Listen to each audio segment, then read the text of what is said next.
It is the fastest I've ever been up Angeles Crest. It is a 10 out of 10. To this day, I still dream about this car. I would donate certain anatomy to get one of these things. Today on That Car Show, everybody's car pal Steve Ellis sits in for Dan, who's out this week. Controversial topics, we've got them. Revelatory cars, we've got those too. Acuras, Cadillacs, Porsches, of course. And even our friends the Amish pop their heads up over the proverbial fence. We're fired up, we've got opinions, and we ride at dawn. This was a really fun one with a lot of laughs and, hey, even a little violence too. It's Steve Ellis, and it's That Car Show. Welcome back to That Car Show. I'm Lindsay, and I'm here with Ryan. Hey. And this week we have my good friend Steve Ellis with us, and I'm so excited to catch up with him. Steve and I met when we were both working for Haggerty a few years ago, and he was running the Garage and Social in Culver City when we first met, and that was my unofficial office. So we got to hang out a lot and work together on a few things, and he's just an amazing person. I'm so excited to get this time with him and share you with our audience. We have a very funny running joke because when you were on Late Night Playset with Jay Ryan, somehow there was the miscommunication of all miscommunications. And Jay thought you were saying that I was your mother. So I'm really excited. This is a very special Mother's Day episode of That Car Show. And I'm so excited to have my son Steve with us today. Hey, everybody. I think we did the math and I would have been 7. So just for anybody wondering. Yeah. It's not possible. The math doesn't math. So I love that. Yeah. And that's where I met you too. Years ago, we recorded some podcast episodes there, and you were very gracious to allow us to record it with it was Justin Bell and Tommy Kendall, if I recall. Yeah, and that was a great an facility. amazing show. Yeah, man, that was an awesome show. Awesome group of guys. Huge Justin Bell fan, obviously. Yeah. Absolutely. Tommy Kendall's a giant in the industry as well. Yeah, they're both such good guys and such good senses of humor and such a positive addition to any event, just like you, Steve. So really excited to have you with us. And so we obviously have a lot of topics to get into, and we're here to create some controversy tonight. But can you briefly sort of tell people, I think one of the most interesting things that you shared with me was that your mom was actually your introduction to the car hobby or being a car person. And I love that. So can you give us the rundown of how you got into cars and what you've done, because you do so many different things, and what you're up to now, and then we'll get into it. Oh, man. It's funny as we get older in age and we look back on the timeline of things, we kind of go, wow, did all that happen, and has that happened? Right. But initially my mother, I had a piston and skull sticker on my bass guitar. And I remember I was practicing one day, and she came in and she was like, "What's on your bass guitar?" And I was like, "Well, I thought it was cool. It was like car parts, plus like kind of a rock look." And she was like, "Absolutely not." and so we had this whole thing, and I was like, "Mom, it's like cars. I don't know. It's like edgy." But she's like, "No." So then a couple of days later, she walks in the house and she's like, "Give me your bass." And she takes the sticker off my bass. And I was like, "Wow, really?" And she's like, and then she pulls out a PlayStation with Gran Turismo. And she's like, "If you like cars, you can play this game." Somebody at my office told me that this was like the best car game ever. Sure. Okay, PlayStation. I could sacrifice. If you insist. What she didn't know was that video game was going to create 30-some years of addiction to automobiles and lead me down a path that, I don't think they had planned for me, nor did I have planned for myself. But what I learned about the automotive industry was I grew up in that little gap where it was kind of like I was the young kid learning from the old school guys. Mm-hmm. And back in the day, and I think you could ask a lot of the old school guys this, like you can only be taught so much stuff, and you have to really kind of get into the nitty gritty and understand that you got to bust some knuckles, you got to turn some wrenches, you got to get behind the wheel, you got to race the car. Fresh out of high school, I moved to Houston, attended automotive tech school, UTI, and I connived my way into being in the parts and service department for Lamborghini Houston when they opened. Oh, wow. Oh, my gosh. And I showed up, and I knew how to detail cars, and I knew, like, car anatomy and stuff. And they were like, okay, like, we need a parts hand, we need a service hand. And so I came in and I worked there, was my first job. The Murcielago had just launched. Sure. So that was What pretty a time wild to to be see. there. Yeah. Yeah. Which is crazy because if you go back, it wasn't me. But if you look up, there was an accident that happened at that dealership where the Oh, no. employees they hired after I left, the two employees they hired to replace me, the one employee, were racing cars and it crashed them outside the dealership. So, Talk yeah, about that's pretty the crazy, jokes write themselves, crazy I feel stuff. like. Yeah, But would not have happened under your watch. not have happened No. on my watch, Right. no. And then obviously cars was a huge thing. Unfortunately, when I was in college, I had a friend get into a really bad accident, and it projected me on the journey of pursuing acting. And um, you know, you kind of go through some things, you get out of your comfort zone. So a small Texas boy moving to Los Angeles was pretty crazy. But the one thing I didn't know was cars, and if there was anything that's in Los Angeles, it's car culture. So you attend 1 to 700 cars and coffees. You start to learn and meet people and shake hands, as I call it, shake hands and kiss babies, Mhm. and the doors start to open. And it was, hey, you know how to do this, this, so you can do commercial work, you can do photography. I started writing automotive articles, written for CF200 Members Magazine, for the Peterson Museum, Driven World, contributed to Haggerty's Media, Road and Track, lots of publications that for a long time I thought, I don't even know how I got here. And it Yeah. really all started with not being afraid to walk up to people and say, like, hey, I like your stuff, or hey, I follow your stuff, or hey, like, you seem like a cool person. Like, how do we work together? Yeah. And, I learned that the answer is always no if you don't ask it.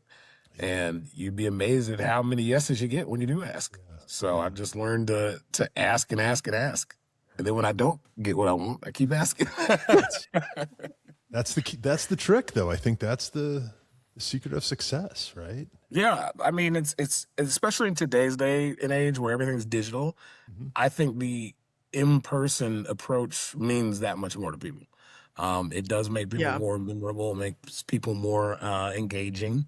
And then, of course, obviously, at my time in Haggard, I was curating events for the local automotive car culture. So you had to kind of be Right. the host who was also like, hey, you haven't met Lindsay yet. Hey, Lindsay, have you met so-and-so yet? And so-and-so and so-and-so. And the next thing you know, it's like it all creates a big, kind of world that you kind of get to enjoy. Right. You get to work and be around the people that you like to be around.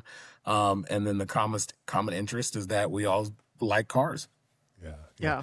Well, and you're such a good connector. I mean, you really are, you have a good sense for who would benefit from knowing each other. Like I said, Behind the Wheel started as an outlet for me to show car media and what I was doing. And then I realized that it was actually, like I said, the people behind the wheel that were making things really cool. You've got a way about you, too. You're just really easy to get along with. You've got a nice, warm smile, and right away that you're someone that can be trusted and Exactly. and someone who It'll knows be a his good time if stuff. Steve's So, there. That's the Texan in me, I think. That's the pseudo Carol Shelby soul that I think is in me. I remember when I was doing research for a project, and Carol Shelby was the person, and I forgot what book I read, but I think it's common in any Carol Shelby description. He was a big Texan chicken farmer. right. Right. And you just relate to that because it's like you can write your name on a piece of paper, but when you shake somebody's hand where we're from, it just means a whole different kind of thing. Sure. Do you own a pair of overalls? I actually do. I do? Okay. I have a blue pair and a black pair of overalls. Fantastic. Well, the next time we do a Always show with committed. you. Yeah. All right. Are we ready to stir the pot a little bit? Let's stir Let's it. do it. Okay. All right. So you are a man of opinions.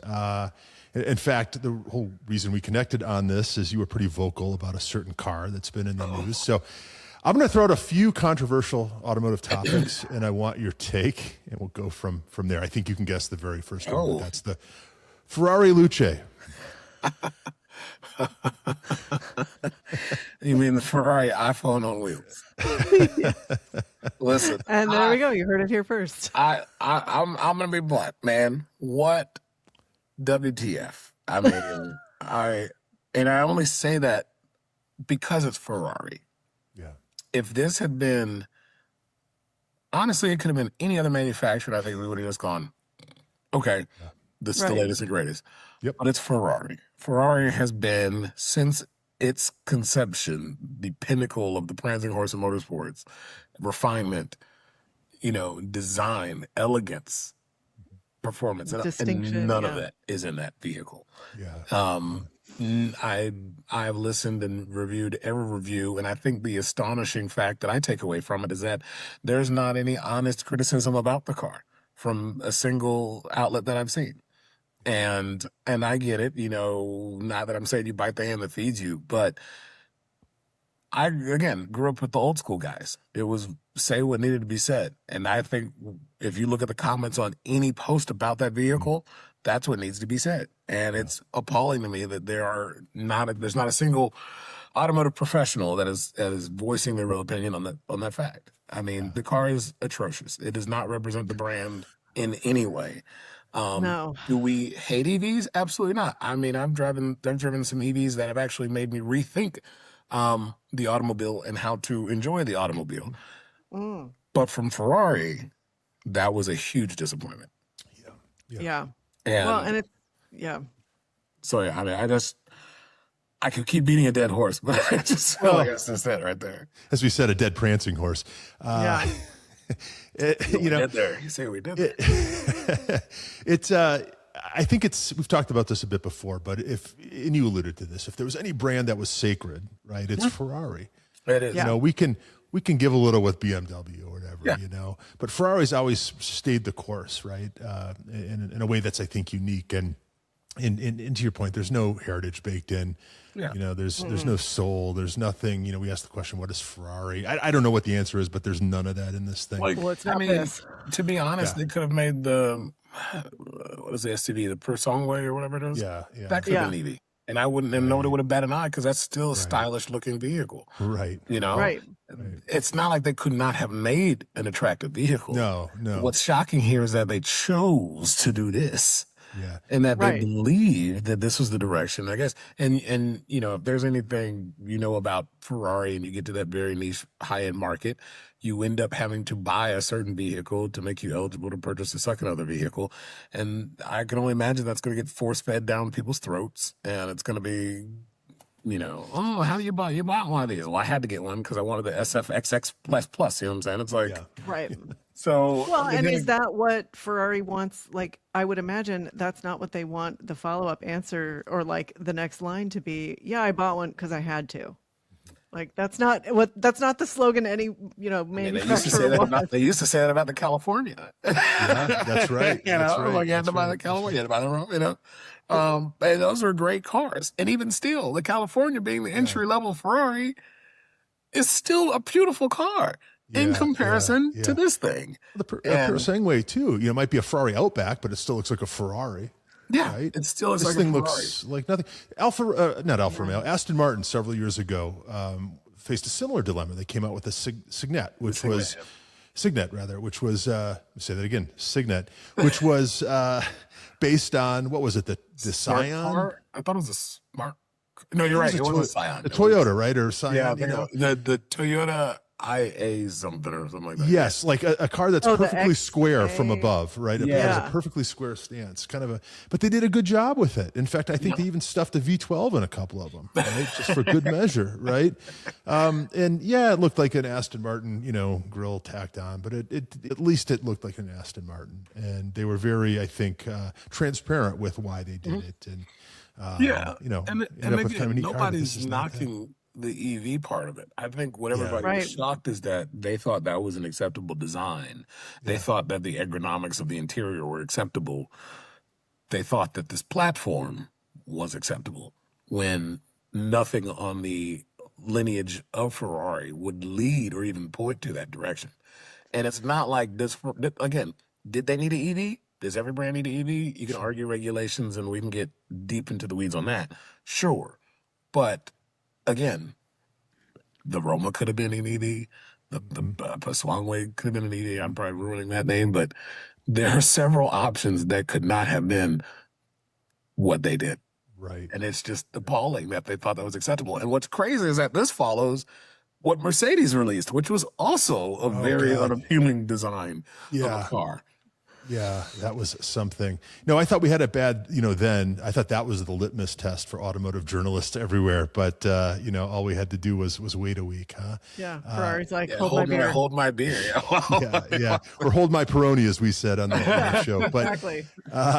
it's one of those, like, you go, how is this? What was that meeting like where they went, yes, this is the final answer? Like you said, you're like, how did you Why not take an rubber stamp already this designed platform and make it your EV platform? Why Yeah. create this thing?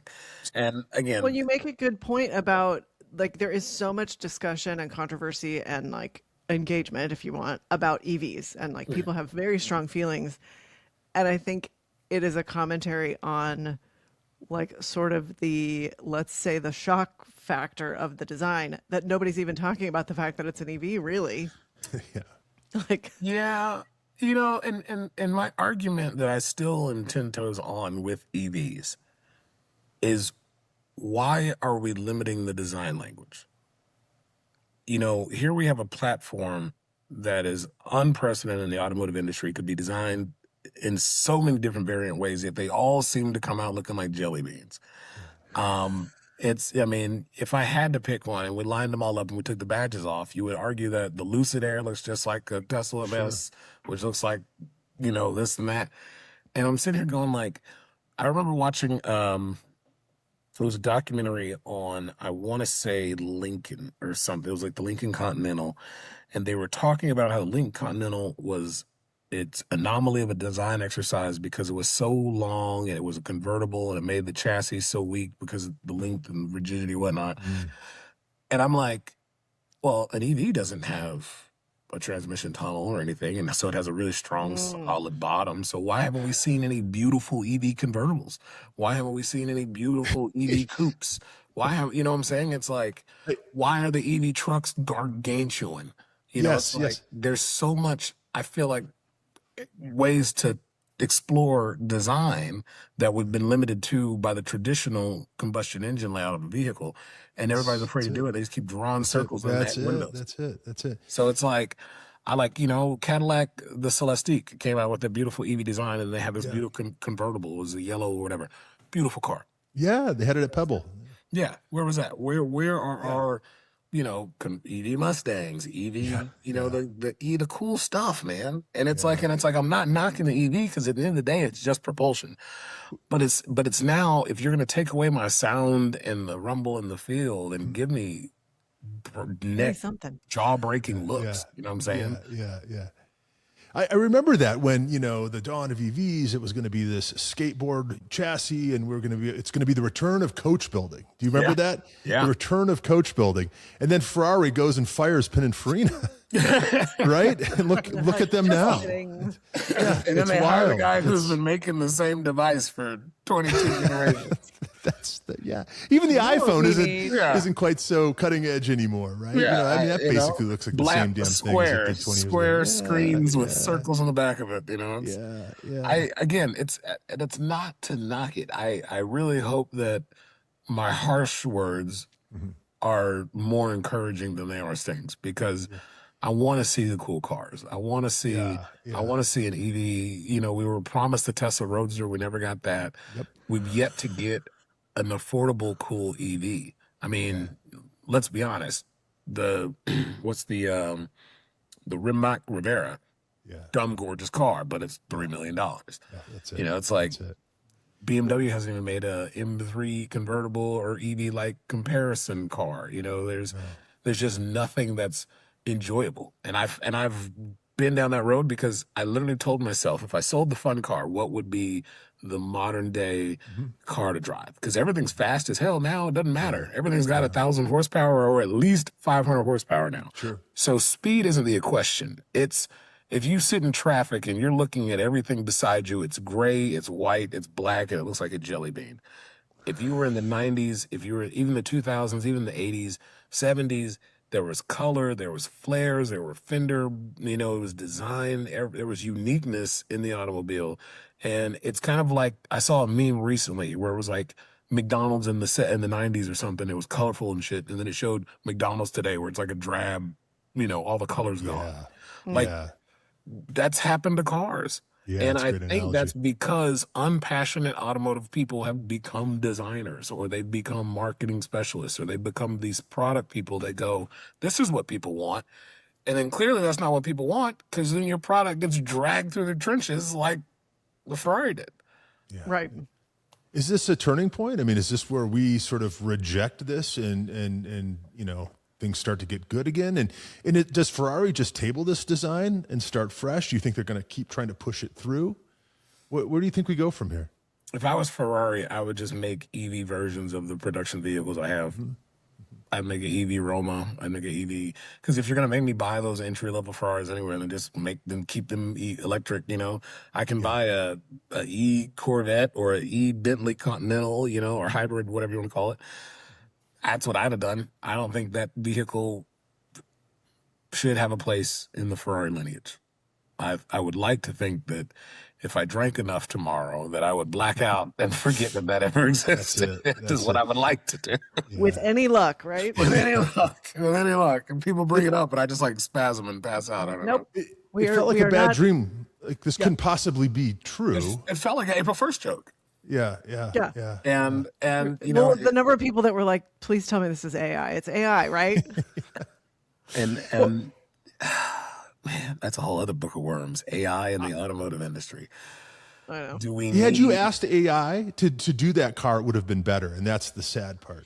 Actually, I've seen renderings. There have been renderings where people have done, an aftermarket, they've elongated the body or shaved. Sure, like a body kit. The renderings look so good. Yeah, and you have to ask yourself, here I am, Ferrari, with a probably multi-million-dollar team designers. Mm-hmm. Chat GPT to the rescue. That's what you did. Also 600, 700,000, I think, to start on this car. Yeah. What in that thing and I adds up to anywhere near that price? Yeah, that pricing is just to keep it in Ferrari. It's a Gucci bag, really a $5,000 leather hide that's probably made in a sweatshop somewhere, not Italian. Is it? No. But it's the facade of you bought something very nice. You bought something exquisite. So there's no hand-built V12 in there, right? That's pumping that price up. It's Luigi didn't touch that thing, and that's very obviously. I mean, for me, with Ferrari as the brand, let's say you put Porsche and Ferrari side by side, both have long-running history in motorsports, but we make fun of the guy wearing the Ferrari hat, the Ferrari socks, the Ferrari pants, the Ferrari shirt, the Ferrari because he's got all of that on at once. Yeah. Meanwhile, for the Porsche guys, like, we won Le Mans again, and we just have Porsche on a T-shirt. Right. I think the reason it's just, it's caught on like it has the discussion, and it's, I think, transcended just car people, is it's this whole concept of the enshittification, right, of everything. And I think this feeds into it. And not only is it the enshittification, they want more for it. It's just, it's, to add insult to injury. And it's just, I don't know, it's time to rise up. I'm sick of this shit. Well, and the counter argument want to say that, oh well, you're not the buyer, and it's like, right. Well, that's for sure. But anybody, and I mean, old, young, we know people who have worked their entire lives to save up their retirements to buy a Ferrari. Yeah. And do you think that that's what they're dreaming to buy? You're out of your freaking mind. Yeah. Well, that's the only one they'll sell them, though. That's the even sadder. But I mean, even still, then it's like a EV Roma, a hybrid California. There were several different ways that they could have gone about that. Yeah, Mondial has never looked so good as it does now. And that's a huge thing that I'm actually a huge supporter of when it comes to EV are the conversions for the classic cars. Right. I was actually having a conversation with Bissy from Bissy Moto at Velocity, and he's made a huge wave of converting the 911s. I hate to say it, but it's like you get faced with the opportunity of like, do I continue to operate and drive this vehicle, or do I not, because either parts are unobtainable or parts are inaccessible or they're just so expensive. And I think the thing that one of the most memories that I still recall is being in New York, and an F40 went sliding around a corner. Yeah. And I remember telling my dad, I was like, wow, what was that? My dad goes, that's a Ferrari. And it's moments like that that I think of where I'm going, how the fuck are we here with this? How did we get here? Like, I saw an F40 slide around a corner in Times Square and just the sound ricocheting off the wing. And then you come out with the jelly bean of all jelly beans. I know. Yeah, Steve, and you'd like me to accept this? Yeah. Yeah. That F40, was that the moment that did it for you as a young person? That is one of them. I think the most iconic moments when it comes to cars that stand on my mind is that particular moment. When I was 13, my grandmother had, we had a 66 coupe, Mustang coupe. And I used to drive around. She had a huge ranch, and I would drive the Mustang around the land on the ranch. Couldn't see over the dash. Amazing. Everything. But I would drive that car so much that I'd run out of gas, like way out of the field, and have to come back and get gas and everything. That's awesome. And that's like the ultimate childhood for a car enthusiast, right? Yeah, like I was doing donuts, couldn't see over the dash. I just knew it was funny to hold the steering wheel, push the gas pedal, and the car would spin. And the third would be the first time I did an autocross, which was my first step into motorsports. I tell people when it comes to sports, I love football, I love basketball, but there's something about motorsports that I cannot find anywhere else. And I think that's because there's that life and death risk factor. No team wants another driver to die, but they will fight you tooth and nail to cross the finish line first. We've seen teams, cars blow up in struggles, and other teams jump in and they push. You don't see that. You might see like a football player falls down, one guy helps him up, sure. But like, when there's competitors like in the mall, you've seen people like jump the fence to push cars and drivers pushing cars so they collapse. There's just something different about people who race. And I that's just always my focus on motorsports, because you can have that camaraderie, you have that drive, you have that tooth and nail to fight each other and bash each other into a wall or something like that. But it's like that scene in where what's the Nicky Lauda crashes, and it's like people stop. The other drivers are like, "Is he okay?" They're gonna have to help him. Yeah. Well, it's like Derek Bell and Jackie Eakes. They are, they were fierce competitors, but they're also very close friends. And I think a lot of it too is like they're the only people, and the people they were racing with, but a lot of those guys didn't survive. Like nobody else knows what that feels like. So they have this tremendous thing in common that they can talk about really just with each other. Yeah. But I think it really shows. 20 guys play, 20 guys are 99% going to walk off the court. You know what I'm saying? And I couldn't even imagine what they say is like in F1 season, it was not uncommon that I think 5 or more people would die in a season. And it's a crazy feeling. That's a hell of an attrition. Like, chasing speed. You're trying to, ink your name on a wall or a plaque, and then this risking life and limb. And I mean, it's a different kind of people. But also the racing was never better. And that's kind of the sick part about it, right? Yeah. Well, and when you think about what they accomplished in the 50s, 60s, 70s, like, because you look at all the technology we have now, and then you look at, they were doing like what they were doing at Le Mans in the 60s with the cars they had at the time is just stunning. I mean, like, Dan Gurney and Ken Miles and all that. I mean, it's like you can't put it into words, really. You're going to open up something that every opportunity I get, I always bring this up. Let's hear it. Do you feel that there should be a racing league where literally they say the car can be this wide, this long? Whatever you want to do in between, if you want a V12, if you want a V8, you want a 4-cylinder, you want a turbo 2-cylinder, you want all-wheel drive, you want hybrid, whatever you want. I would love to see an FIA like speed racer like league. Yep. And everybody laughs, but I sit there and I go, are we not almost there? Because if you look at LMP cars, like an LMP car destroyed the Nürburgring lap time and ran like a 5-minute some lap time, which was unheard of, still unheard of. So if the technology in the cars are there and that's that good, why aren't we doing more with the cars? Like, I don't feel that F1 is the pinnacle of motorsports anymore. I feel like, honestly, like WEC is kind of that move, because you've got LMP racing, GT4 racing, different classes at the same time. Meanwhile, F1, it's like if you get past the first lap, it's kind of a parade lap, and then we're here. So it's like if the technology's there, we're going to spend the money anyway. Why not go for genuinely broke and push the envelope? Like, because like you said, the technology they had back in the IMSA days and the Group A and B and C, whatever, it's like, what does that look like now? What would that look like now? The drivers are faster, the technology's faster, tire technology's faster, safety equipment is more safer. More safer. It's safer. So it's like, so yeah. So I would love to see a racing league where they kind of say like, hey, these are the parameters, and as long as you meet these safety regulations, run what you brung. Steve, they have the steroids Olympics now, right? Where just anything goes. They're just pumping.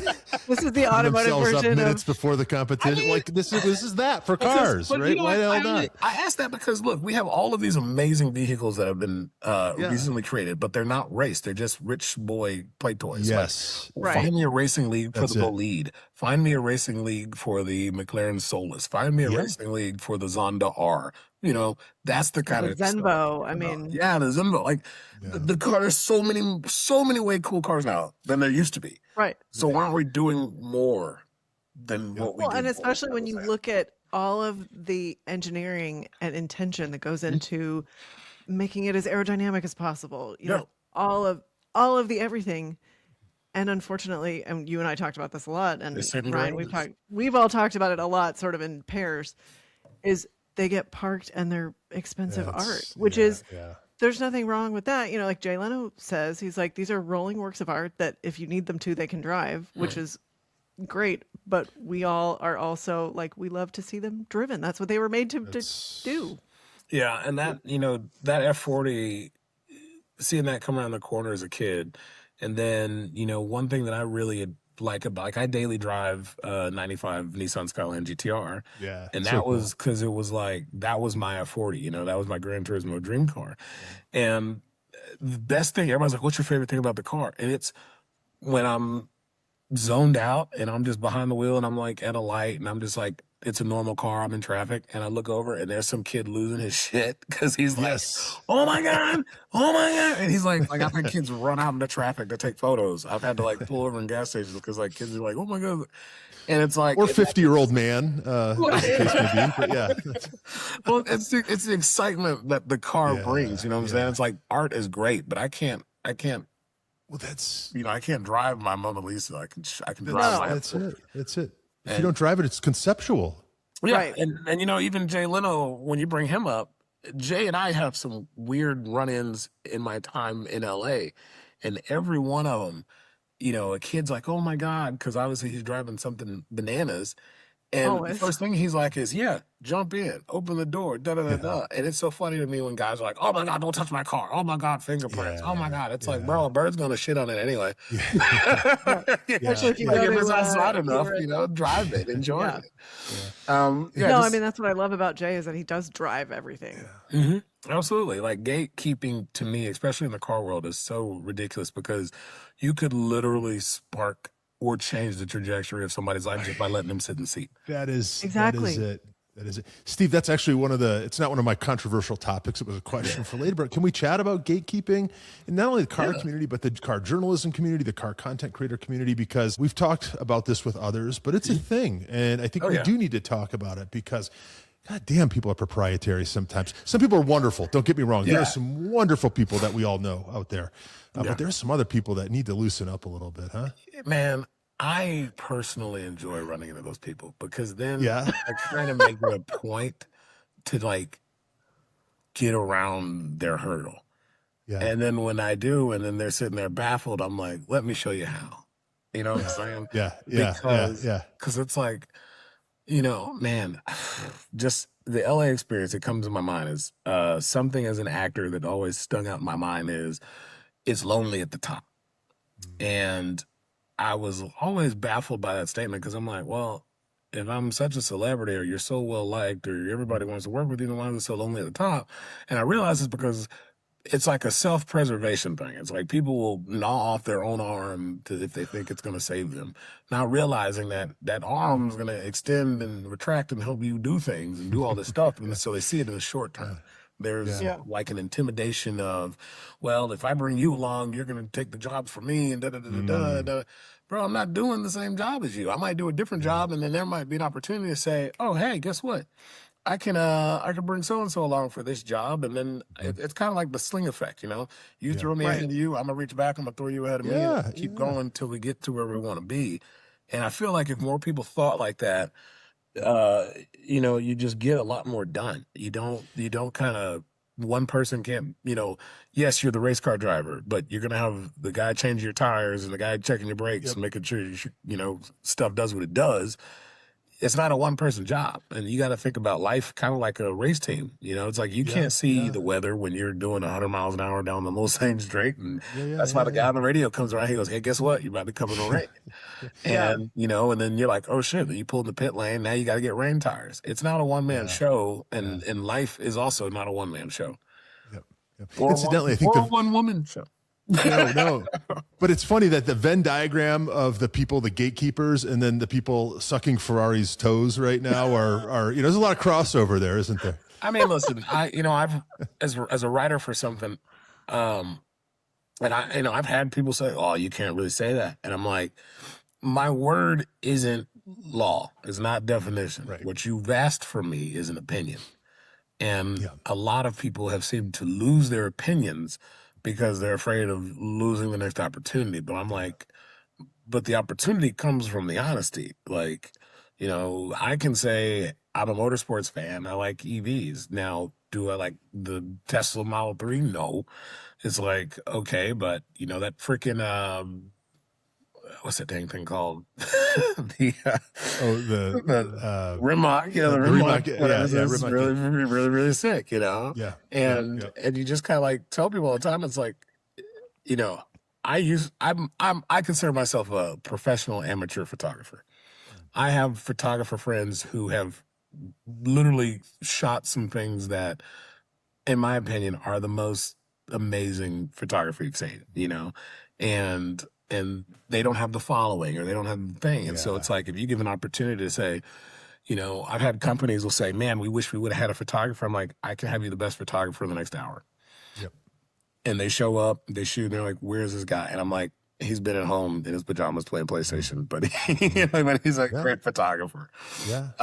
And it's giving that person an opportunity, and you know they succeed. They see their work and what they're capable of, and that encourages them to do the next thing. And then all I tell people is send the elevator back down. You know, create an opportunity. If you're in a position where you can create opportunities, do so. You know, the world gets easier to navigate with a whole bunch of support. You know. Absolutely. Yeah, rising tide lifts all ships, doesn't it? I was going to say this very same thing. Took words right out of my mouth. Again, like mines, right? Yeah, like that was the big thing for me at my time in Garage Social. You know, when I took the job, they were adamant about someone creating and curating car culture in LA. And, you know, given that there's such a vast demographic of people here in the city and anywhere, you do have to make space for each people, but you make space and then you make those spaces mix. And that's a very hard dance to do.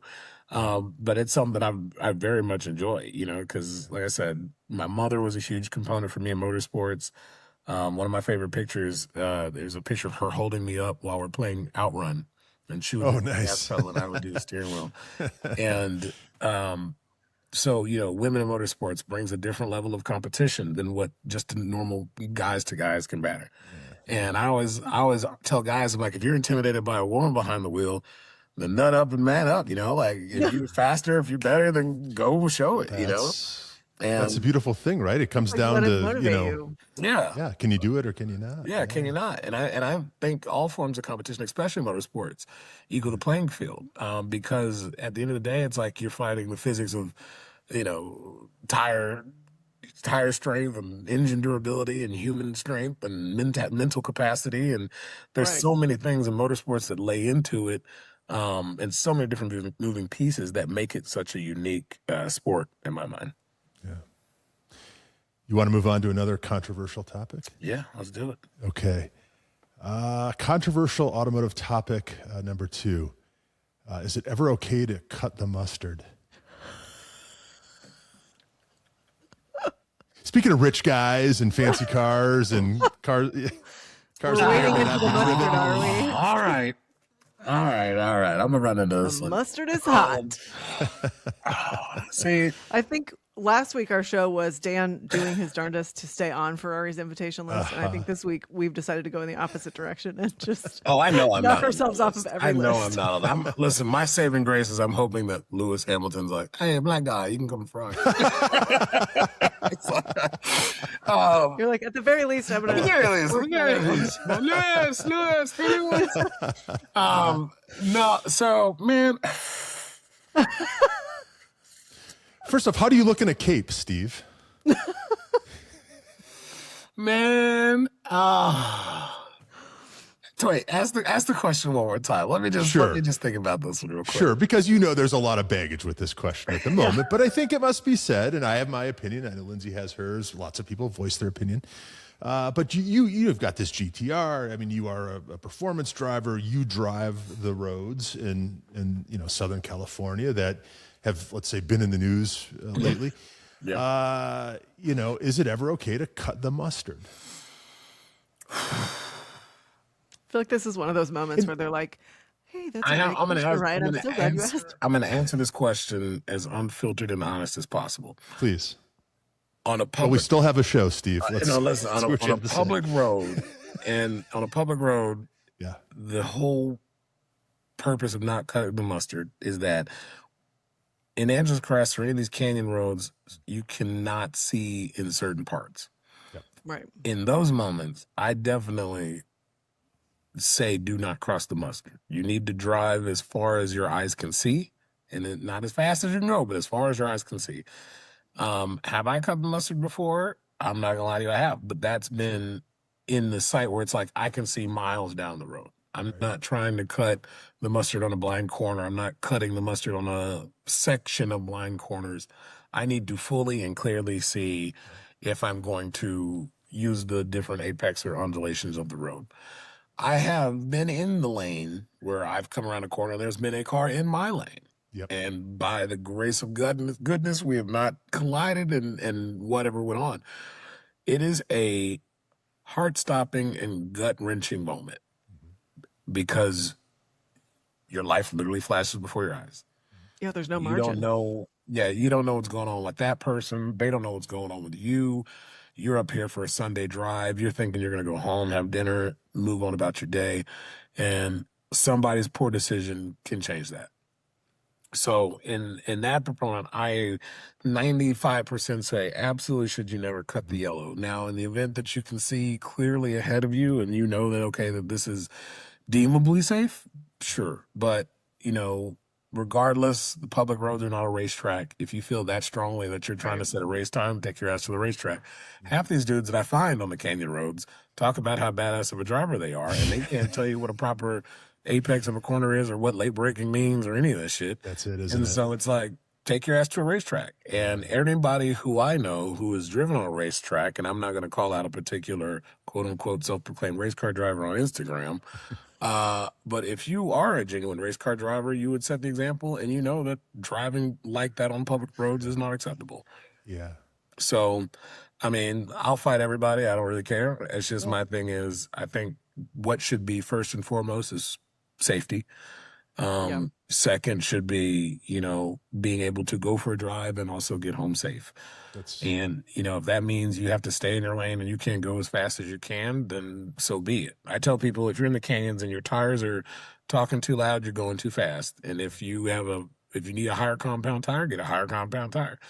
But, it's not a racetrack. It should be, you go up there, you enjoy it, you drive maybe 5 or 6 tenths and you go home. Because you don't want to make somebody an orphan. You don't want to make somebody, I don't know, call a parent if he was a parent, but, you just don't ruin somebody's life like that.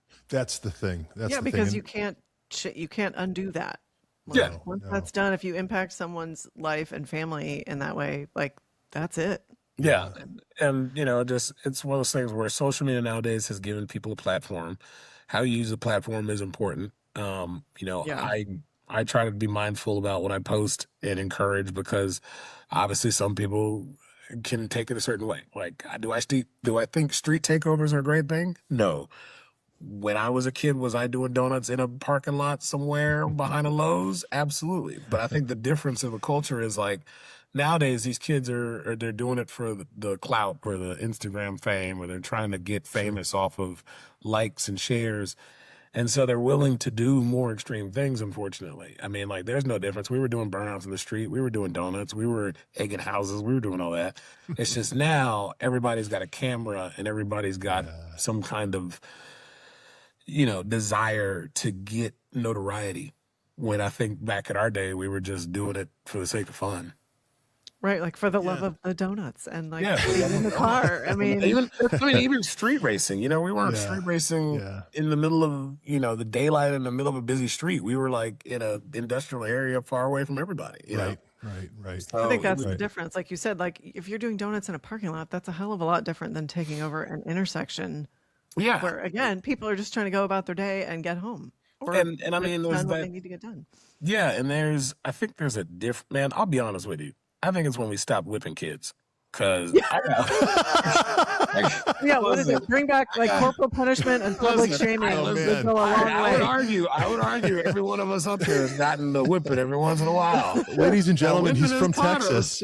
Right? Listen, but that whipping taught us how to conduct ourselves. And I think one of the goofiest things I heard was somebody was like, I don't want to hit my kid in his identity. And I was like, what? Okay, I'm gonna whoop that ass. Like, I truly think those things, like, I'm not saying like beat your kid to death, but I think there was a definite better understanding of respect and authority. And like, I would never, even to this day, would it ever cross my mind to throw things at a police officer or be disrespectful in a sense of I was doing something wrong, I got pulled over. Take the L, Yeah, but I mean, it's just like we talked about in the last show. What's up is down. What's down is up. What's right is wrong. I mean, it's like, this is what they see, and anything goes, and it's. I don't think there's ever been a tougher time to raise a child. I know. I was going to say, like, I think we're all like, we have all experienced like the current generation, and I mean. Seeing what I see in the schools today, I mean, my heart goes out to the teachers because it is wild. But like you said, Steve, where it's like, when did we decide that there weren't any standards of behavior anymore and there wasn't any expectation of how you behave in public and like what I consider to be like basic decency and respect? It's, everything is upside down. Yeah, I feel like such an anomaly sometimes because it's like, I'm a black dude who's raised in Texas, who's lived in California, and I see both sides of whatever, political fence you want to say, but also like the people in themselves and the experiences. And it's like, I've been around the world. I've met people all different colors and ethnicities and nationalities. Yeah.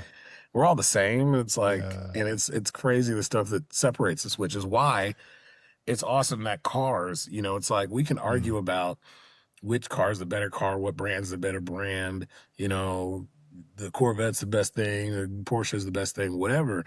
But, we're not beating each other across the head. At the end of the day, we're not bombing each other. We're not, being disrespectful, all these things. It's because we disagree about it. And I wish we could have that kind of agreement and platform as we discuss more serious topics and still, have the decency to realize that regardless of where you come or what border or what flag you fly under, it's like we're all the same creations of something bigger than us, Right. We're all still, at the end of the day, people. Yeah. And I tell people, I think the biggest thing that we have or that we should focus on about being human is the humanity. And I think, that needs to be a lot more of that. And I think the younger generation just needs a little bit more guidance.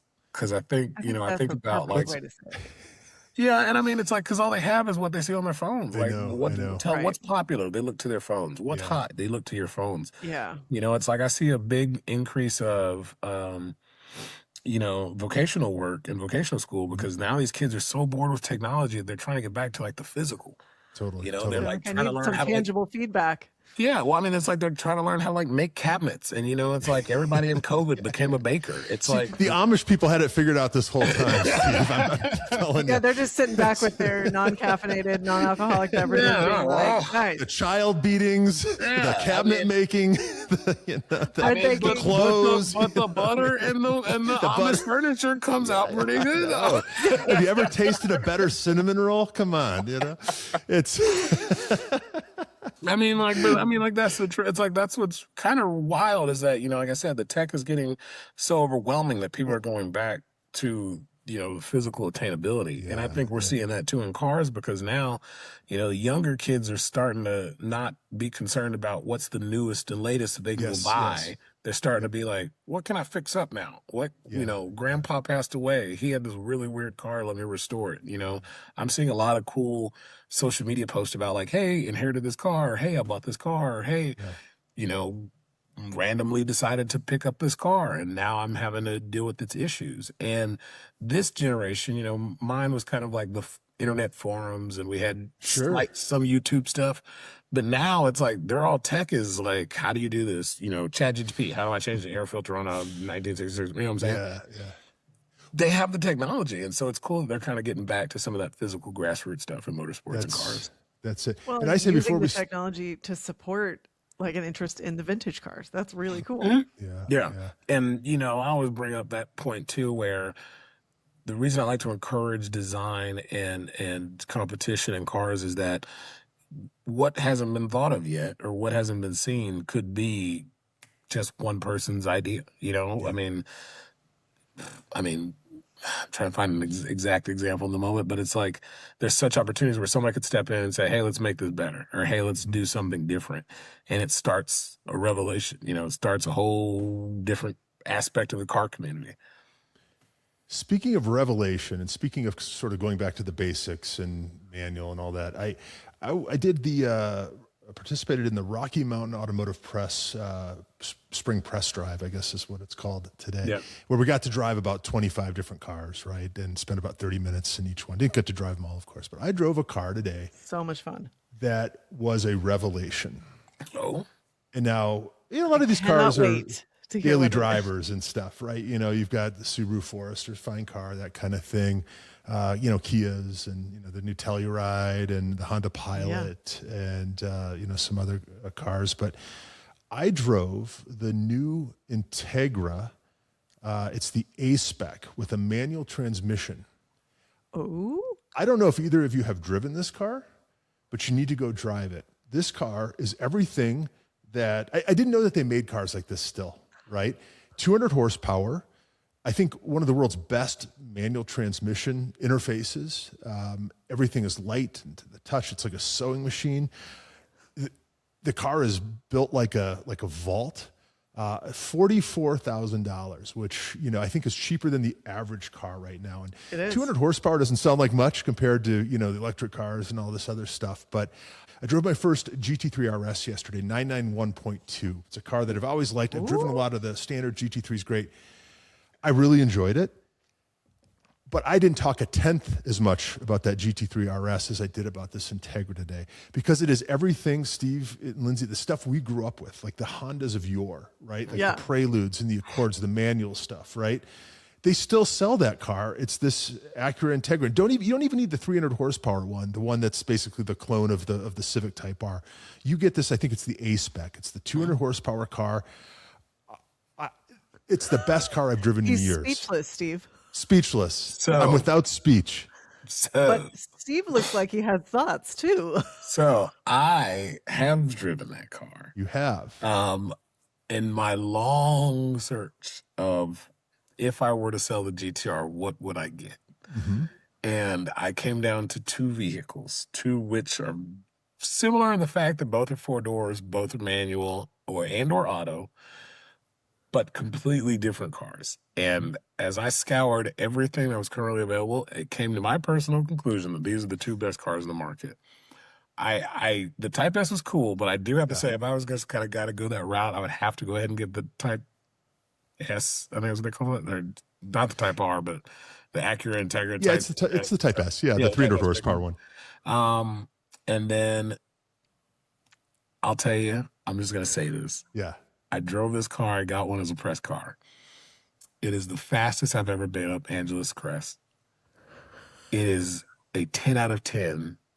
To this day, I still dream about this car. I would donate certain anatomy to get one of these things. And when I say this,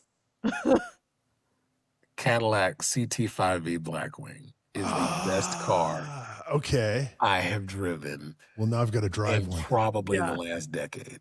Okay. All I right. still dream about that car. Every time I think about something's better than that car, no. Cadillac CT5 Blackwing Okay. is the best thing I think you can buy. It has everything you want. It is an exciting thing to drive. It's 600 horsepower, 650 horsepower, 650 foot-pounds of torque. Yeah. I'll be out. Here's another shocker. I didn't even want the manual. Oh, interesting. I drove the 10-speed auto, and it was so good. It was stupid how good it was. And just a fun little joke. We went up Crest and went for a drive, and there was a particular person in a Ferrari who was like, "Oh, a Cadillac. Oh, that's cute." And on the way down, said Ferrari caught fire. He said Cadillac did not. Wow. Wow. 600 I horsepower. think I remember that day. Yeah, I mean, and proceeded to drive to Long Beach. The car drove itself from all the way down to Long Beach, pretty much. The Super Cruise in the Chevy was 10 out of 10. Like, Yeah. I could not find anything bad about that car except for they don't make it in a wagon. No. And I need to told bring that back. I told the Cadillac corporate team. I said, they were like, "What do you think of the car?" And I was like, "It's a 10 out of nah, it's a 9 out of 10." And they were like, "Oh, wait, it's another 10 out of 10." And I was like, "Because you don't make it in a wagon." And their guy was like, "Well, when we made a wagon, nobody bought it." I was like, y'all were in unprecedented territory at the time. When Cadillac made the CTV wagon, Yeah. I think aside from the Volvo and maybe a BMW 5 Series wagon, I think it was the only wagon options you could get. Yeah. But now, the performance wagon is a thing. That's it. Mercedes has one, BMW has one, Audi has one, and yet Cadillac, the originator of the performance wagon, or I feel like they need one. That would be the perfect car. Yeah. And unlike the RS6, it probably would Work. stay in one piece. I say this only because I have multiple friends who had issues with their dream car. I know. I had a client who bought one, drove it off the dealership, and then while in traffic on the way home, it just turned off. Well, I love that they still make these cars, and obviously the Blackwing's in a completely different league than the Integra, but it's also twice or whatever the price. Yeah, 3 times. Lindsay, is there anything like that just you thought you just had to stop and just sort of think about it? Like, damn, this is good. I mean, I always Please don't say Bronco. No, you know what's funny? Oh boy! Right. I'm like, no. Shockingly, no. Bronco Sport. I just. That's right, the Raptor.